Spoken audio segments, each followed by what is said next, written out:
ഇതേതാ ഇപ്പൊ ഒരു phone?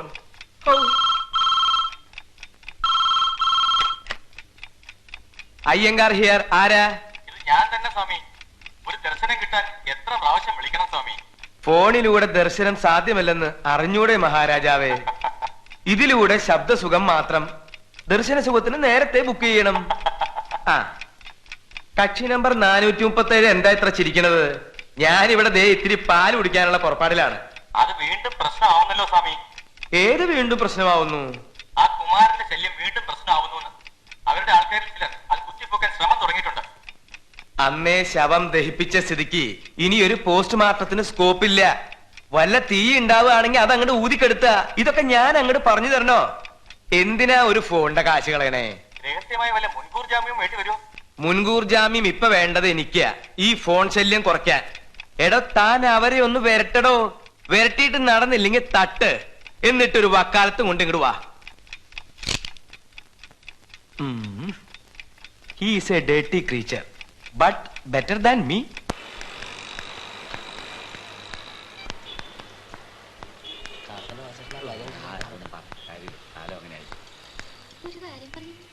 Good morning Bindu.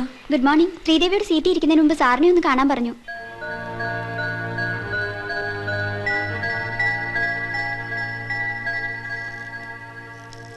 Sir, നിങ്ങൾക്കൊക്കെ ഒരു ജോലി തന്നാൽ മനസമാധാനം നഷ്ടപ്പെടുന്നത് മറ്റുള്ളവർക്കാ. ഞാൻ ലേറ്റ് ആയിട്ടില്ല സർ. ലേറ്റിന്റെ കാര്യമല്ല, ഇനി വേണേൽ എന്നും ലേറ്റ് ആയിക്കോ.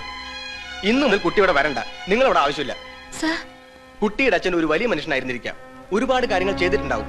എന്ന് വെച്ച് നിങ്ങൾക്കൊരു ജോലി എന്നതിന്റെ പേരിൽ ഏത് സമയത്ത് ഞാൻ ഇങ്ങനെ കിടന്ന് പേടിക്കണം വെച്ചാലോ? നിങ്ങളവിടെ ജോലിക്ക് നിർത്തിയാൽ ഫോട്ടോ എടുക്കാൻ വരുന്നവന്റെ തല തെറിക്കുന്ന അവസാനം കിട്ടിയ ഭീഷണി. അച്ഛൻ മോൾക്ക് ചെയ്തു വെച്ച സഹായം, അല്ലാതെന്താ പറയാ. പേടിയുണ്ടാണ് കുട്ടി. എന്തെങ്കിലും സംഭവിച്ചാൽ പിന്നെ പറഞ്ഞിട്ട് കാര്യമില്ലല്ലോ. ഒന്നും തോന്നരുത്. വേറെ വല്ല സ്ഥലത്തും ഫോണില്ലാത്തൊരു സ്ഥലത്ത് കിട്ടുമോ നോക്ക്. അത്രയെങ്കിലും സമാധാനം ഉണ്ടാവുമല്ലോ. സംശയമല്ല, ഈ ഫോൺ നിങ്ങൾക്കാവും. വേണ്ട സർ.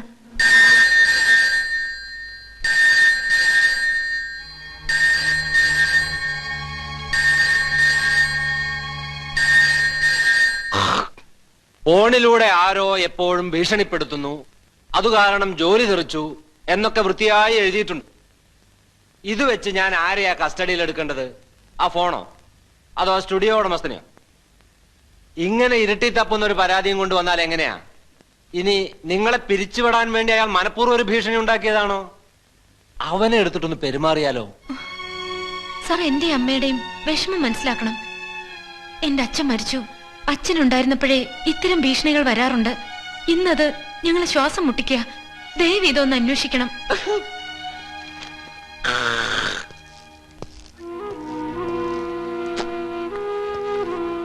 മുഖ്യമന്ത്രി മുതൽ ഐക്യരാഷ്ട്രസഭ വരെ പരാതി പോയിട്ടുണ്ടല്ലോ. പിന്നെന്താ, ഇനി CBI വരണോ? വരുത്താം. ഈ അന്വേഷണം എന്നൊക്കെ പറയണതേ തമാശയല്ല. അതൊക്കെ അതിന്റെ വഴിക്ക് പോയിക്കോളും. ഇതിൽ ഫോൺ നമ്പർ ഉണ്ടല്ലോ, ഞങ്ങൾ അന്വേഷിച്ചോളാം. എന്തിനാ സാറെ പരിഹസിക്കുന്നത്? സാറിനെ കൊണ്ട് ഇതൊന്നും കഴിയില്ല, അത്രേ ഉള്ളൂ. ഇത് സാർ അന്വേഷിക്കണ്ട, പോരെ? ആ പെണ്ണ് നമ്മളൊന്ന് കൊച്ചാക്കി പോയി. പെരുമാറാൻ അറിയാനിട്ടല്ല, പിന്നെ തന്ത മരിച്ചിട്ട് ഇത്രയല്ലേ ആയിട്ടുള്ളൂ. ഇതൊരു പോലീസ് പ്രൊട്ടക്ഷൻ പ്രശ്നമാണ്. ഭീഷണിയുണ്ട്, അത് സത്യ. പ്രൊട്ടക്ഷൻ വേണമെങ്കിൽ കോടതി പോട്ടോ. ഇതിപ്പം VIP-കൾക്ക് തന്നെ കരിമ്പൂച്ചകൾ കൊടുക്കാൻ പറ്റാത്ത കാല. പിന്നെ നാട്ടുകാർക്ക് മുഴുവൻ ഈ 2 കരിമ്പൂച്ചകളെ കൊടുക്കാന്ന് വെച്ചാല് അതിന് മാത്രം പൂച്ചകളുണ്ടോ നമ്മുടെ നാട്ടില്? എവിടെ?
അങ്ങോട്ട് മാറി നിൽക്കണോ? ഇയാൾ ചത്തിട്ടൊന്നുമില്ല. എല്ലാരും ഒന്ന് മാറിയട്ടെ. മാറ്. എടോ, ഇത് പോലീസ് സ്റ്റേഷനാ. വെറുതെ തീക്കൊള്ളി എടുത്ത് തലയൊറിയരുത്. എല്ലാറ്റിന്റെ എല്ല് ഞാൻ ഒഴിക്കും. ആഹാ.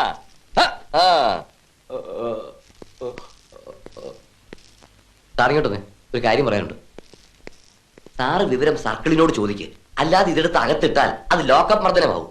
ഈ പരുവത്തിൽ നമ്മൾ ഇതിനെ എടുത്ത് ആശുപത്രി കൊണ്ടുപോയാൽ അത് അവിടെയും പ്രശ്നമാവും. അതിന് സർക്കിൾ സ്റ്റേഷനിലും ഇല്ല, വീട്ടിലും ഇല്ല. എന്നാ പിന്നെ കാട്ടി കാണും വനവാസം. ഇതാകപ്പാടെ നമ്മൾ കുഴയും. ഇയാൾ എന്തെങ്കിലും കഴിച്ചോ? പിന്നെ അതിരാവിലെ വെറും വയറ്റിൽ ബിരിയാണിയും മത്തിക്കറിയും കഴിച്ചു. സാറിന് തലയ്ക്ക് സുഖമില്ലേ? ഇവനാരാ താലോലിക്കാൻ? ആഭ്യന്തര വകുപ്പിന്റെ അളിയന്.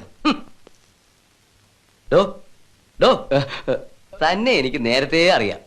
വാടക വാങ്ങി കീശയിലിട്ട് തല്ലാൻ നടക്കലല്ലേ തന്റെ ജോലി. അത് കളാ, അത് ഞങ്ങൾ മറക്കാം. ആരാ തന്നെ തല്ലിയെന്ന് പറ, കേസെടുക്ക. എനിക്ക് പരാതിയില്ല. അത് നന്നായി. തല്ലിയവനും പരാതിയില്ല, തല്ല് കിട്ടിയവനും പരാതിയില്ല. എന്തൊരു ജനാധിപത്യം. എന്നെ ഒരു ഓട്ടോയിൽ കയറ്റി തന്നാ മതി, ഞാൻ ആശുപത്രിയിൽ പൊയ്ക്കോളാം. എടോ, തന്റെ കാലും ഒടിഞ്ഞിട്ടുണ്ട്, ഒരു കയ്യും ഒടിഞ്ഞിട്ടുണ്ട്. ഈ പരുവത്തിൽ അതിൽ കയറിയ വഴിയിൽ എല്ലൊക്കെ ഊരി വീഴും. ആഹാ, പിന്നെ വന്ന മഴ. Yes yes sir, yes sir, yes sir. എടോ, ഇവന് വാരി വലിച്ചെടുത്ത് ലോക്കപ്പിലിട്ട്. വിളിച്ചത് എസ് പിയാ.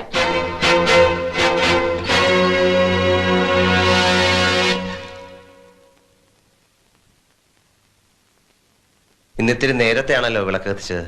സന്ധ്യയാകുന്നതേ ഉള്ളൂ. വീട്ടിലാവുമ്പോ ഈ സമയത്തോടെ കത്തിക്കും. തൂക്കുവിളക്ക് അവിടെ പതിവില്ല. അച്ഛൻ പണ്ട് മുതലേ ഉപയോഗിച്ചിരുന്ന ഒരു ചെറിയ വിളക്കാ പൂജാമുറിയില്. അച്ഛന്റെ ദൈവവിശ്വാസം ഇത്തിരി കുറവായിരുന്നു അല്ലേ? ദൈവങ്ങൾക്ക് അച്ഛനായിരുന്നു വിശ്വാസക്കുറവ്. വേണ്ട, തത്വചിന്ത പറയാൻ പറ്റിയ സമയമല്ലത്. ഇരുട്ടി തുടങ്ങി. പറഞ്ഞു പറഞ്ഞ് നമ്മൾ കാട് കയറും. പിന്നെ ഇന്നലത്തെ പോലെ ശ്രീദേവി വീണ്ടും കരയാനും തുടങ്ങും. നമ്മുടെ പാറു എവിടെ? പാറുക്കുട്ടി, പാർവതി അകത്തുണ്ട്, വിളിക്കണോ? വേണ്ട, ശ്രീദേവിക്ക് ഇവിടുത്തെ പരിചയക്കുറവൊക്കെ മാറിയല്ലോ. ഈ വീട് മുഴുവൻ ശ്രീദേവിയുടെതാണ്. എവിടെ വേണമെങ്കിലും ഇരുന്നോ നടന്നോ സമയം ചെലവഴിക്കാം. അമ്മ ഇന്നലെ ഉറങ്ങിയിട്ടേ ഇല്ല. അനാവശ്യമായി ഞങ്ങൾ വിഷമിപ്പിക്കുകയാണെന്ന് പറഞ്ഞ് കരച്ചിലായിരുന്നു. അത് അമ്മയുടെ മനസ്സിന്റെ ഗുണം. എന്റെ കാര്യം എനിക്കല്ലേ അറിയൂ. കുമാരേട്ടൻ എനിക്ക് ചെയ്തെന്ന സഹായങ്ങൾ ഓർക്കുമ്പോ ഇത്രയൊക്കെയല്ലേ സാധിക്കുന്നുള്ളൂ എന്നാണ് എന്റെ വിഷമം. അമ്മാ, എന്തിനാ ഇവരെ ഇവിടേക്ക് കൊണ്ടുവന്ന് നമ്മൾ കഷ്ടപ്പെടുന്നതെന്ന് ശ്രീദേവി ചോദിക്കുന്നത്. അമ്മാവന് ഇന്നലെ കഷ്ടപ്പെട്ടു. വല്ലാതെ കഷ്ടപ്പെട്ടു. ഇവരെന്തേ ഇത്തിരി നേരത്തെ അങ്ങോട്ട് വരാതെ നിന്ന് ഓർത്തിട്ട് വല്ലാതെ കഷ്ടപ്പെട്ടു. മോൾക്ക് MSc ഗോൾഡ് മെഡലാണെന്ന് ഇവൻ പറഞ്ഞു. അതിൽ കാര്യമില്ല, ധൈര്യത്തിന് മെഡൽ വാങ്ങണം. അതായത് മനസ്സിനെങ്ങനെ പിടിച്ചു നിർത്താൻ.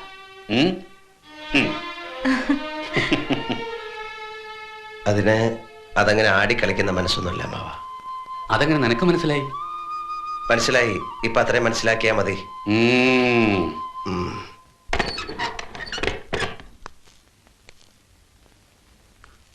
ഇതൊന്നും കണ്ട് പേടിക്കണ്ട. സത്യം പറയാലോ, ഞാൻ ഇന്നലെ ഇതിനകത്തൊരു മോഹിനിയാട്ടം നടത്തി. ഒരു ഇടത്തരം കമാൻഡോ അറ്റാക്ക്. കൂട്ടിന് ശ്രീദേവിയുടെ അച്ഛനും ഉണ്ടായിരുന്നു. ഞങ്ങളൊരു കളി കളിച്ചു.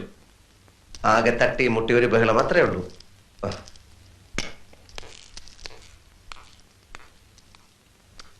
ഞാൻ ഇതൊക്കെ ഒന്ന് ഒതുക്കി വെക്കട്ടെ. ഞാൻ പുറത്തിരിക്കാം. താഴെ കുപ്പിച്ചിലുണ്ടാവും. കാര്യം ചെരുപ്പുണ്ടോ? സർട്ടിഫിക്കറ്റുകൾ എടുക്കാനുണ്ടെന്നല്ലേ പറഞ്ഞത്? അത് വെച്ചിരുന്ന മേശയെ മറിഞ്ഞു കിടക്കുന്ന. അയ്യോ, അപ്പൊ നമ്മുടെ ഗോൾഡ് മെഡലോ? വേണ്ട, അത് പറയണ്ട. വിറ്റു, എത്രയല്ലേ ഉള്ളൂ. എന്നാലും പറയണ്ട. എനിക്ക് ഈ ദുഃഖം കേൾക്കുന്ന ഇഷ്ടമല്ല. ഇനി നിങ്ങൾക്ക് ഇവിടെ ഒരു കുഴപ്പമുണ്ടാവില്ല. ധൈര്യത്തോടെ കഴിയാം. ഞാനുണ്ട്, അമ്മാവനുണ്ട്, എല്ലാവരും ഉണ്ട്. എന്നാലും പെട്ടെന്ന് ഇങ്ങോട്ട് പോരാൻ അമ്മാവൻ സമ്മതിക്കില്ല. സർട്ടിഫിക്കറ്റുകൾ എടുക്കുമ്പോൾ ആവശ്യത്തിനുള്ള ഡ്രസ്സുകൾ കൂടെ എടുത്തോളൂ. ആരായിരുന്നു ഇവിടെ വന്നത്? ആരെങ്കിലും ആകട്ടെ, വന്നവർ പോയില്ലേ, അതല്ലേ നമുക്ക് വേണ്ടൂ. ഇനി ആരും വരില്ല, അതുറപ്പാ.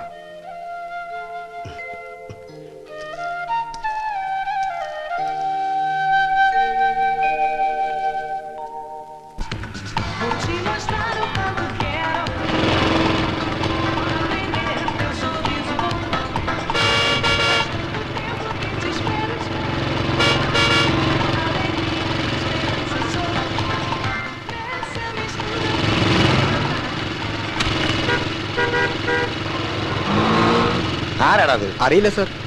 ഇടിച്ചു വീഴ്ത്തി പോടാ. അവന്റെ അമ്മയുടെ ഒടുക്കത്തെ ഒരു സർക്കസ്.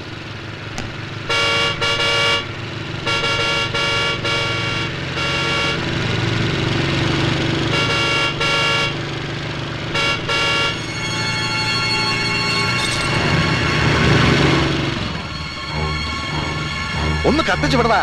ഇങ്ങനെ പോയാൽ തോട്ടത്തിലെത്തുമ്പോ സന്ധ്യയാവും.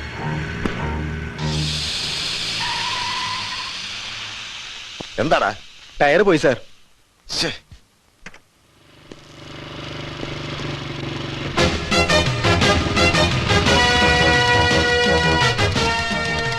DSP കോശി വർഗീസ് സാറല്ലേ? വിരോധമില്ലെങ്കിൽ എന്റെ പുറകെ കയറാം, ഞാൻ തോട്ടത്തിൽ കൊണ്ടാക്കാം. വേണ്ട, താങ്ക്സ്. ഇത് പെട്ടെന്ന് മാറ്റിയിടാം. മാത്രമല്ല, പോകുന്ന വഴിക്ക് എനിക്ക് വേറൊരു ഗസ്റ്റ് കൂടിയുണ്ട്. ഓ, അത് ശരി. മുഖം കാണാത്തതുകൊണ്ട് ആളെ മനസ്സിലാകുന്നില്ല. നിങ്ങൾ ആരാ? ഞാൻ സാറിന്റെ ട്രെയിനിങ് ക്യാമ്പിലുണ്ടായിരുന്നു. അന്ന് ഇൻസ്പെക്ടർ റാങ്കിലായിരുന്നു. ഇൻസ്പെക്ടർ കുമാരൻ. ശരി, കാണാം സാർ. ഓക്കെ. അന്ന് ഇൻസ്പെക്ടർ റാങ്കിലുള്ള കുമാരൻ ട്രെയിനിങ് ക്യാമ്പില്. അത് കൊല്ലം കുറയായല്ലോ. അപ്പോ ഇവനിപ്പോ കള എന്നോട് ഇഷ്ടമുള്ളവർ ചെറുപ്പക്കാരുമായിരിക്കും.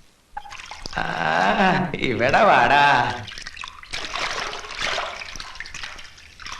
വെള്ളത്തിൽ കിടന്നൊരു വെള്ളം കൂടി, അതിന്റെ സുഖം ഒന്ന് വേറെയാ അല്ലേ റിട്ടയർഡ് SP സാറ്? എന്റെ ജീവിതത്തിൽ നടക്കാത്തതായിട്ട് ഒന്നേ ബാക്കിയുള്ളൂ. അതെന്താ?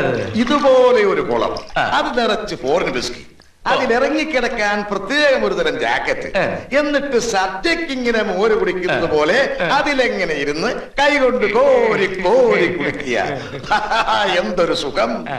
അതനുഭവിച്ചിട്ടുള്ള ഒരാളെ ഉള്ളൂ. അതാരത്? ഉമർ ഖയാം. അയാളും പോലീസിലായിരുന്നു. ഓ, താനൊരു മരമണ്ടൻ അയ്യങ്കാരാടോ. പല കേസുകളും കുളം തോണ്ട് സമ്പാദിച്ചു കൂട്ടുന്നതല്ലാതെ തലയിൽ ഇത്തിരി വിവരം കോരി വിളിക്കാമായിരുന്നില്ലടോ വക്കീലേ. ഞാൻ മാത്രല്ലല്ലോ, താനും ആയ കാലത്ത് ഒരുപാട് പേരെ ചവിട്ടി കൊന്നിട്ടില്ലേ? എത്ര കൊലപാതകങ്ങൾ ചത്തുപോയവരുടെ ചോര കൊണ്ട് തന്നെ താൻ മാച്ചിട്ടുണ്ട്. അതിന് ഇത്തിരി നക്കാപ്പിച്ചെടുത്ത് കുത്തിയ കൊളല്ലോ ഇത്. അതൊരു കഴിവാടോ. ഈ കാണുന്ന 15 ഏക്കർ തോട്ടം ഏത് കാലത്ത് ഞാൻ വാങ്ങിയതാ? 18 കൊല്ലം മുമ്പ്. ഇന്നിതിന്റെ വില എന്താ? എങ്ങനെ വീശിയാലും 1 കോടി. അന്ന് ഞാൻ കുറച്ചുകൂടി ബുദ്ധി ഉപയോഗിച്ചിരുന്നെങ്കിൽ ഈ വെള്ളത്തിന് പകരം അന്നേ ഇതിൽ വിസ്കി നിറഞ്ഞേനെ. എടാ കൊച്ചു കള്ള, ഇയാൾ ഈ ഗ്ലാസ് കൊണ്ടുപോയോ? SP, പഴയ SP. എന്തിനാണോ പറ്റേ എന്നെ പിടിച്ച് മുക്കിയത്? ഞാനോ? വെള്ളത്തിന് വഴി പോലും നിൽക്കണം ഞാൻ ഇങ്ങനെ തന്നെ മുക്കണത്. എന്ത് കട്ടിട്ടുണ്ടെങ്കിലും നമ്മൾ ഒരുമിച്ചാ കട്ടത്. അത് പറഞ്ഞ് കാല് വാരരുത്. എടോ അയ്യങ്കാരെ, അയ്യങ്കാരെ. SP, SP, SP, SP. SP,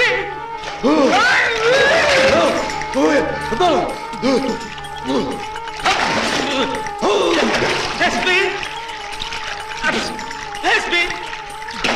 അയ്യോ, എടോ Hello, SP! SP!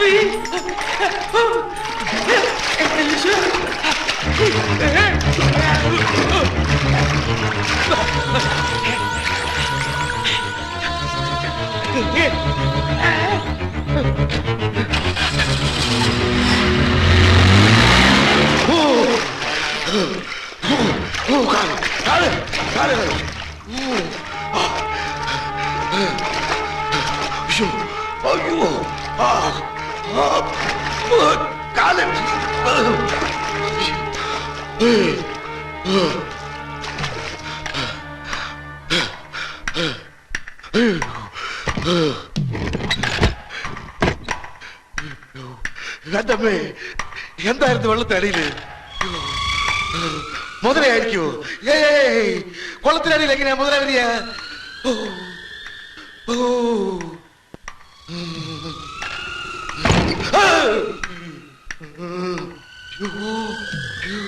എന്റെ കർത്താവേ, ഞാനിത് അടച്ചു കുറ്റിയിട്ടിരുന്നാണല്ലോ. അയ്യങ്ങാനെ, എടോ അയ്യങ്ങാനെ.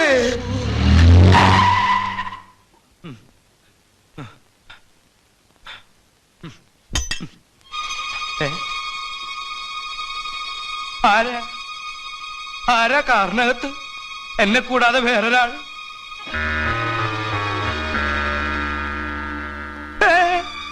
Thank you. ഇതാണല്ലേ തന്റെ വീട്? താൻ ആരാ?